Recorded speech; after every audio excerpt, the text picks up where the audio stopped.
Ang kwentong ito ay hango sa totoong buhay. Karanasan ito ni Bolando. Taong 1983, Aritaw, Nueva Vizcaya.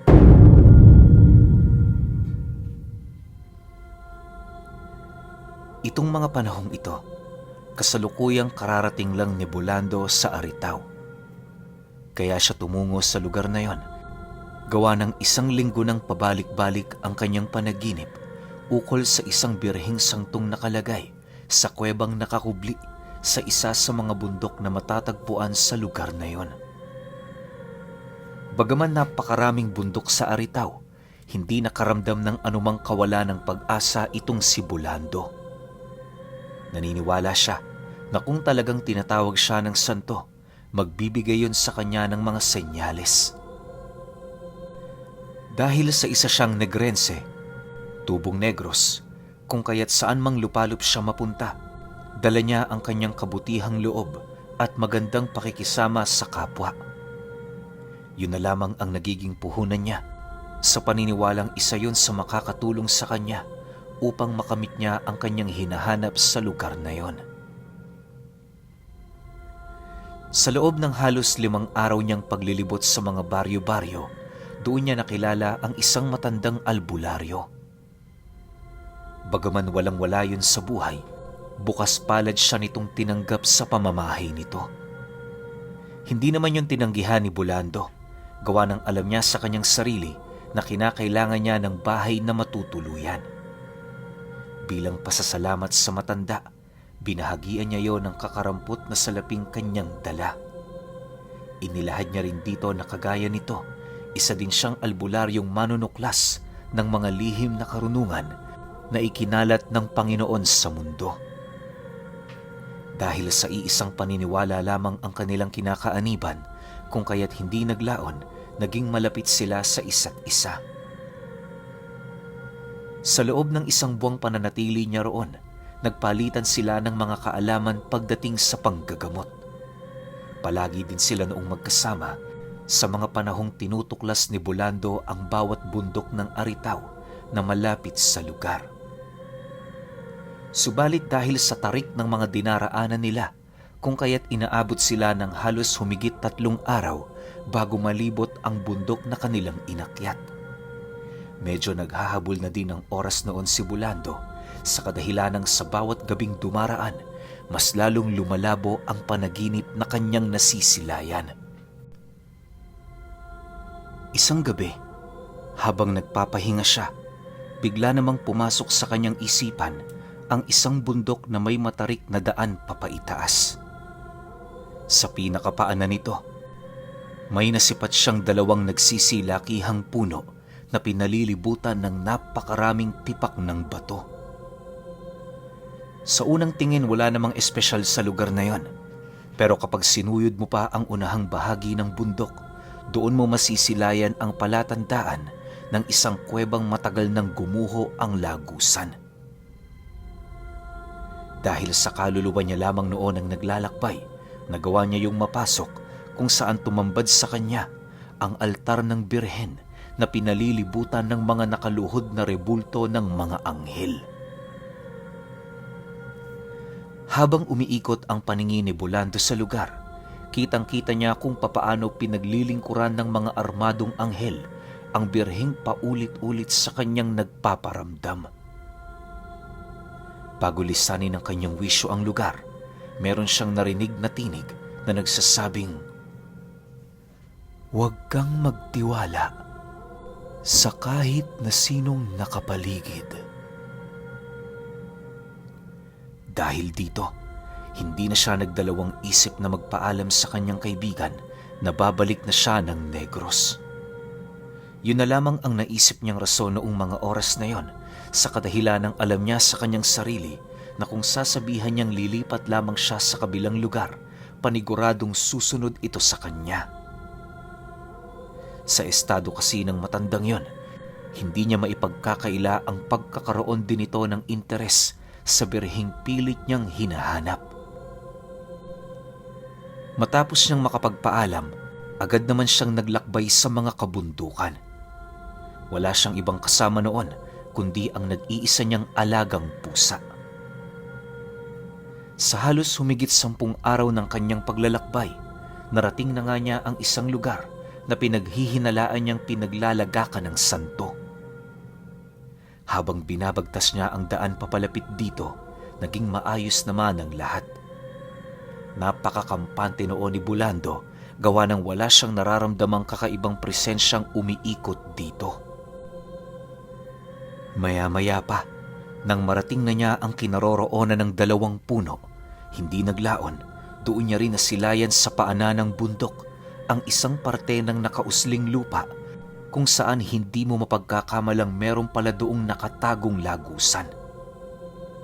Paglapit niya sa kinaroroonan nito, agad namang nagsitayuan ang kanyang balahibo nang sa hindi malamang dahilan. Nang akmang sisirain na niya ang lugar na yon, laking gulat na lamang niya nang may biglang lumitaw na isang makisig na lalaki sa harapan niya. May dala-dala yung espada kung saan agad naman yung itinarak sa lupang huhukayin niya habang nagsesenyas na umusad papalapit sa kinaroroonan nito. Dala ng pagtitiwala noon ni Bulando sa nilalang, buong loob naman niyang sinunod ang nais nitong mangyari. Habang binabagtas niya ang daan, minabuti niyang pumikit nang sa gayoy hindi niya masaksihan ang mga nangyari. Pag-ihip ng malakas na simoy ng hangin, agad naman niyang iminulat ang kanyang mga mata kung saan bumungad sa kanya ang isang silid na naroon sa loob ng lupa. Sa tabi ng santong nagpaparamdam sa kanya, doon niya nasilayan ang sulong kahit tuyong-tuyo na nakapagtatakang hindi pa rin namamatay ang apoy. Sa pagpapatuloy ng kanyang pagmamasid sa paligid, hindi siya naniniwala na purong mga rebulto ng anghel lamang ang kanyang nakikita. Bagaman hindi niya mawari ang kanyang nararamdaman, nasisiguro niyang buhay ang mga nilalang na yon. Sa pagkakatanda ni Bulando, nasa humigit 7 anghel ang naninilbihan sa birhen na gawa sa ginto. Makalipas lamang ang ilang minutong pagmamasid, nagdesisyon na siyang kunin ang birhen. Gapalad lang ang laki nito kung kaya't madali niya yung naisilid sa kanyang bulsa. Matapos niya yung makuha, doon na siya nakaramdam ng kaba, gawa ng sa isip-isip niya papaano siyang makakalabas sa lugar na yon. Kahit saan kasi siya lumingon, wala talaga siyang makitang maaaring daanan papalabas. Maya-maya pa, nang magkaroon na siya ng lakas ng loob, nagdesisyon siyang bumalik sa pinanggalingan niya. Kagaya ng kanyang ginawa, ipinikit niya ang kanyang mga mata habang taus-pusong nagtitiwala sa gabay ng lalaking nakita niya sa lagusan nito. Pagmulat ng kanyang mga mata, bumungad sa kanya ang paanan ng bundok kung saan naroon sa harap niya ang lalaking nagbigay sa kanya ng direksyon. Pagkakuha mo niyan, bumalik ka na ng Negros. Tumulong ka sa mga taong nangangailangan. Ubusin mo ang salot sa inyong lugar. Huwag mong ipapakita kahit kanino ang nakuha mo sa lugar na ito. Lumayo ka sa mga bisyo sapagkat yan ang babahid sa dungis ng kaluluwa mo. Paalala ng nilalang na yun sa kanya. Matapos nitong makapagsalita, agad naman yung naglaho na parang bula. Sa pagbalik ng katahimikan sa paligid, dali-dali namang binagtas ni Bulando ang daan pabalik sa baryo. Habang nasa kasagsagan siya noon ng paglalakad, pansin na pansin naman niya ang animoy pagsunod sa kanya ng isang malamig na simoy ng hangin saan mang lugar siya magpunta. Ang mas labis niya pa noong ikinagulat ay ang hindi na niya pagramdam ng anumang pagod sa kanyang katawan. Lumipas lamang ang 5 araw, nakarating na siya sa baryong malapit sa lugar na kanyang pinuntahan. Pagdaan niya noon sa simbahan, bigla namang nagsitinginan ang mga tao sa kanya matapos magsitunog ang mga kampana. Hindi naman yun gaanong pinansin ni Bulando dahil sa isip-isip niya, baka meron lamang mga sakristang nagpapatunog ng kampana. Dahil sa inabutan siya ng gabi sa lugar na yon, kung kaya't wala siyang pagpipilian kundi ang magpahinga sa loob ng simbahan. Habang papaidlip na siya noon, paulit-ulit namang sumasagi sa kanyang isipan ang birheng nakatago sa kanyang bulsa. Pagkapa niya rito, dahan-dahan naman niya yung inilabas para tingnan. Sa pagtitig niya sa mukha ng santo, bigla naman siyang napatayo nang lumitaw sa kanyang harapan ang 7 anghel. Dahan-dahan siya nitong pinatayo habang patuloy na pinagmamasdan ang buong paligid. Makalipas pa ang ilang minuto, nang ibalik na ni Bulando ang birhen sa kanyang bulsa, agad namang naglaho ang mga nilalang na yon. Sa paglalim pa ng gabi, nasipat niya ang pari ng simbahan na dahan-dahang naglalakad patungo sa kanyang kinaroroonan. Pagharap nito sa kanya, masaya naman yung tumitig sa kanyang mga mata habang nagwiwika ng, Wala akong ideya kung sino ka. Pero alam mo, labis akong nahuhumaling sa ganda ng presensyang dinadala mo. Kagaya ka rin ba naming naninilbihan sa Diyos na buhay? Nang marinig naman ni Bulando ang sinabi nito, tumangulang naman siya habang sumasagot dito ng, Oho, Padre, kagaya niyo ako. Ang pinagkaiba lang natin sa mga responsibilidad, kayo nagpapakalat ng mabuting balita ng Ama pagdating sa salita, habang ang mga katulad ko naman ang nakikipagpatayan sa mga demonyong naghahasik ng lagim sa baryong aking pinoprotektahan. Gayunpaman, kahit kami ay kanyang mga mandirigma, pantay-pantay lamang siya ng tingin sa atin. Matapos naman yung marinig ng pare, hindi na ito nagdalawang isip na bahagian siya ng mga kakaibang bagay na nararanasan nila sa baryo. Humingi rin yun ng pabor sa kanya na kung maaari, manatili muna siya sa lugar na yon upang paslangin ang mga nilalang na hinahamak ang kanilang pananampalataya sa Panginoon. Sa pagpapatuloy ng kanilang pag-uusap, hindi pa man noon sumasapit ang 11:00 ng gabi. Nakarinig sila ng mga kakaibang ingay sa labas ng simbahan. Gulat na gulat noon si Bulando, gawa ng papaano nangyari ang mga pagpaparamdam, gayong nasa loob sila ng bahay na tinitirhan ng presensya ng Panginoon. Dala ng kanyang pag-aalala, agad naman niyang inabisuhan ng pari na manatili sa loob ng simbahan. Pagkalahad niya dito sa mga bagay na kinakailangan nitong gawin, nagmadali naman siyang tumungo sa bakuran ng simbahan upang tingnan ang mga kaganapan. Pagsilay niya sa paligid, doon niya nasaksihan ang iilan sa mga nilalang na nakatayo sa labas ng simbahan, nanlilisik ang mga mata at animoy meron yung hinihintay sa lugar na yon. Pagtitig niya sa mga ito, agad naman niya yung pinagmumumura.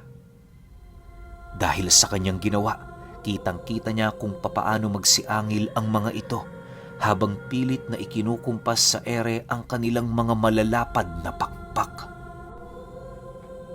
Paglipad ng mga aswang, dahan-dahan namang inilabas ni Bulando ang birhen kung saan sa isang iglap bumungad sa kanya ang mga espiritual na kaanyuan ng mga anghel. Para itong mga batong lumilipad patungo sa kalangitan na siyang naging sanhi ng pagsibagsakan ng mga nilalang. Matapos itong gawin ng gabay ng santo, agad naman yung naglaho. Pagsilay ni Bulando sa mga aswang na bumagsak sa loob ng simbahan, dali-dali naman niya yung pinuntahan. Sa pagdating niya sa kinaroroonan nito, kitang-kita niya kung papaano maagnas ang parte ng katawan ng mga aswang na tinamaan ng espiritual na espada ng anghel. Halos hindi nito mapigilan ang kanilang pagsusuka ng dugo buhat sa kanilang pagkabagsak.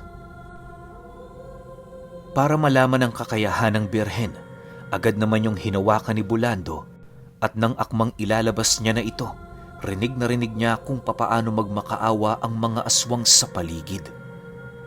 Sa pag-usli ng birhen, lahat ng mga nilalang sa lugar ay natupok ng sigang bigla na lamang lumitaw sa kanilang mga katawan. Hindi naglaon, tuluyan na yung naging abo na animoy hindi man lang yun umiral sa mundo. Sa paglipas ng mga araw ng kanyang pananatili, hindi maiwasang magtaka ng mga tao sa lugar, gawa ng bakit bigla na lamang naglaho ang mga aswang na halos ilang taon na sa kanilang nagbibigay ng sakit ng ulo. Nang mapagtanto naman ni Bulando na malinis na ang baryo, agad naman siyang nagpaalam sa pare na babalik na siya sa kanyang lugar. Makalipas lamang ang ilang araw na paglalakbay, muli niyang nadaanan ang lugar ng dati niyang kaibigan. Pagsilay nito sa kanya, bakas sa pagmumukha nito ang animoy labis nitong pagkairita. Walang sabi-sabi, agad naman yung lumapit kay Bulando habang inilalahad ang galit nito sa kanya. Kung ano-ano rin ang pinagsasasabi nito dahil lamang sa hindi siya nito sinama patungo sa pinaglalagyan ng birhen. Napag-alaman din niya na sa paglisan niya sa tahanan nito, pinilit ng albularyong hanapin ang kinaroroonan ng santo. Subalit, kahit saang mang lugar siya mapadpad, bigo yung mahanap ang tinutukoy niyang lugar. Matapos naman itong marinig ni Bulando, mahinaho naman siyang sumagot dito ng, "Hindi mo yun mahahanap sapagkat hindi ikaw ang tinawag. Kung ako sa'yo, kaibigan, kalimutan mo na ang tungkol doon. Marami ka pa namang magagawa, hindi nasusukat sa lakas ang kahusayan ng isang tao." Matapos niya itong mailahad sa matanda, minabuti na niyang bumalik sa Negros.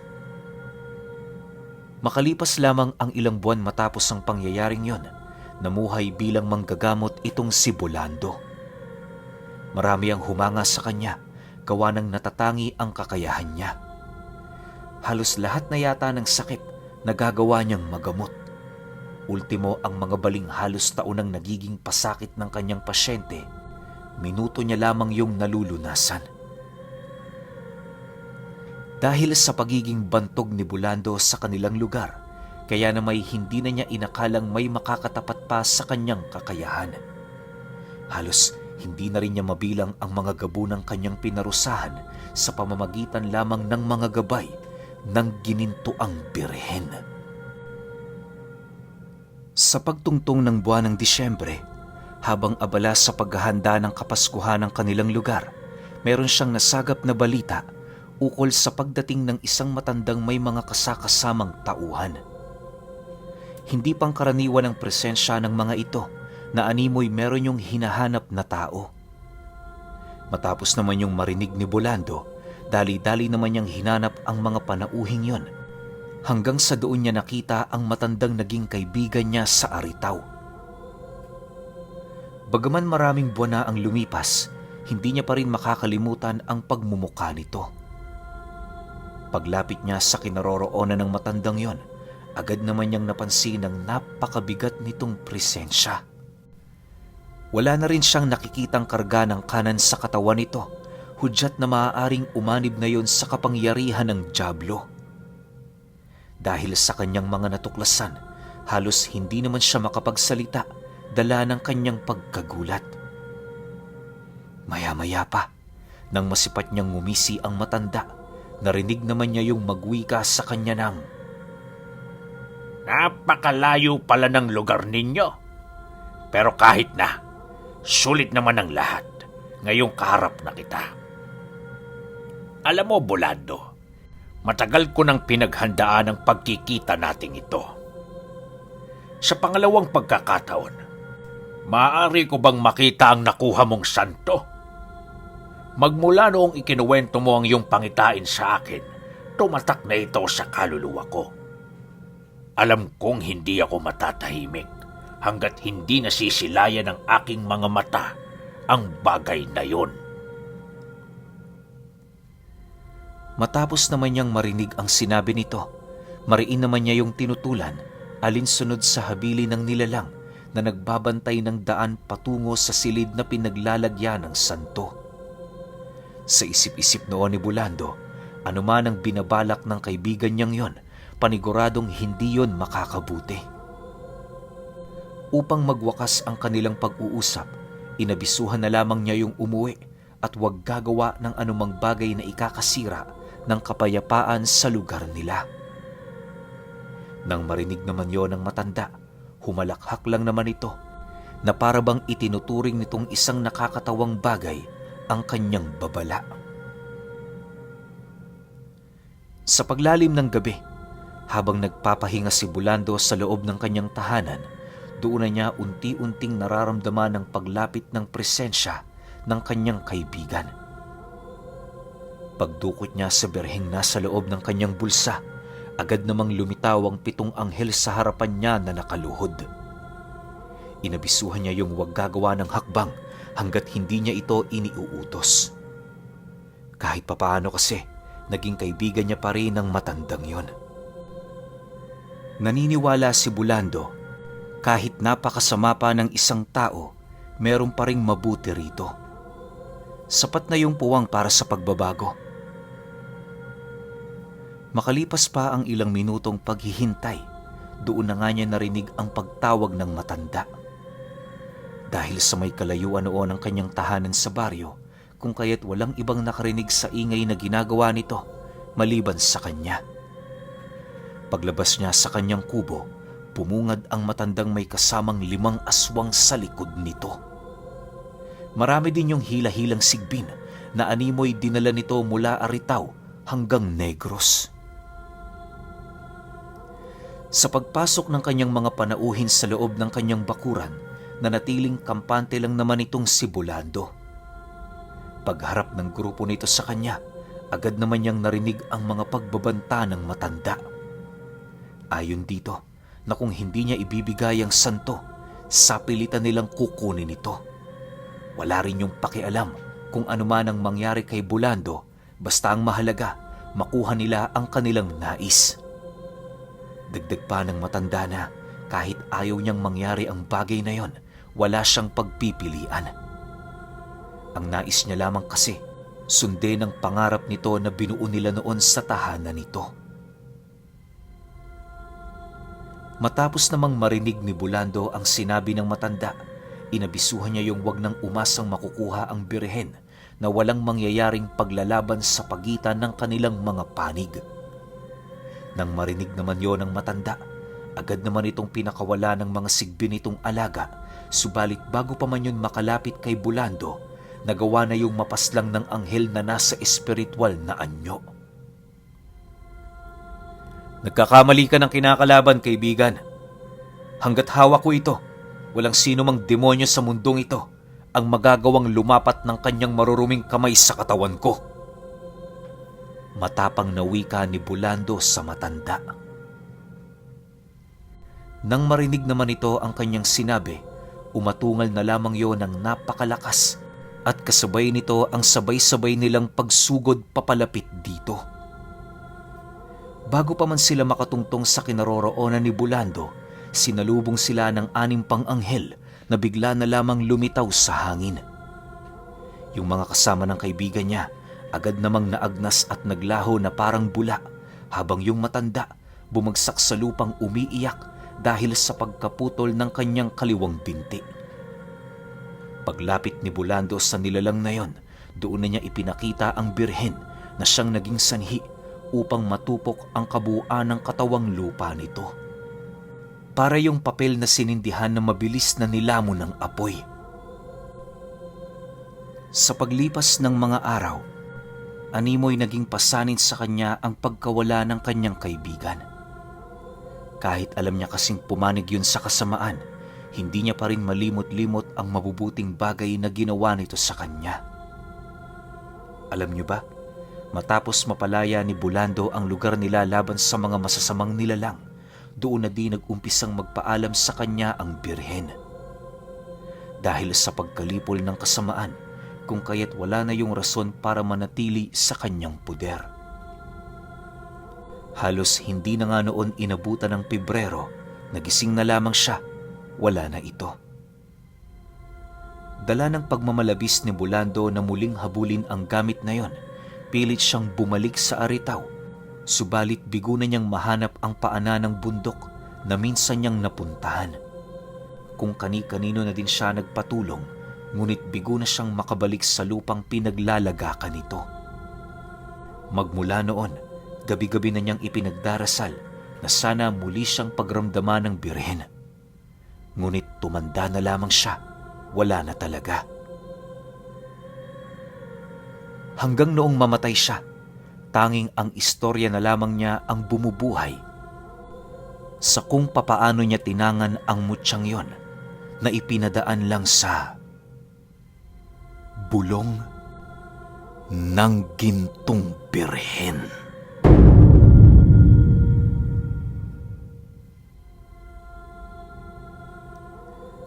Okay, sino nakakaramdam dito ng sobrang panghihinayang? Alam ko, nararamdaman nyo rin tsaka nang hihinayang kayo na sana naging series to. Alam nyo, nung narinig ko na nagpaalam sa kanya yung birhen, tapos yung tipong namatay na kagad siya sa isang kwento, sobra ako nang hinayang. Kasi ang ganda nito di ba? Isipin niyo binubulungan siya nung gininto ang birhen para lamang magpakuha. Sobrang bihira nun. Sobrang bihirang mangyari yun sa isang mutya. Pero dito kay Bulando, nangyari. Kaso nga lang, parang iilan lang yung nakasagupa niya, tapos parang sobrang bilis ng kwento, no? Siguro, bago to namatay si Bulando, yun na lang talaga yung paulit-ulit niyang kinukwento sa mga nakakausap niya. Kaya, yun lang, hanggang doon lang talaga yung kwento. Hindi na siya humaba pa o wala na siya sigurong ibang nakasagupa na matinding nilalang tulad ng mga amaranhig o gabunan. 'Di ba? Parang yun lang kailangan lang linisin yung lugar nila sa Negros. Pero ang angas nun, siya yung napili. Kumbaga parang chosen one siya 'di ba? Siya yung pinili para protektahan yung lugar nila. Doon pa lang ang bangis na. Pero kayo pa rin, kung may opinion kayo sa kwentong ito, comment nyo lang sa baba. Yun lang, hanggang sa susunod na kwento. Salamat.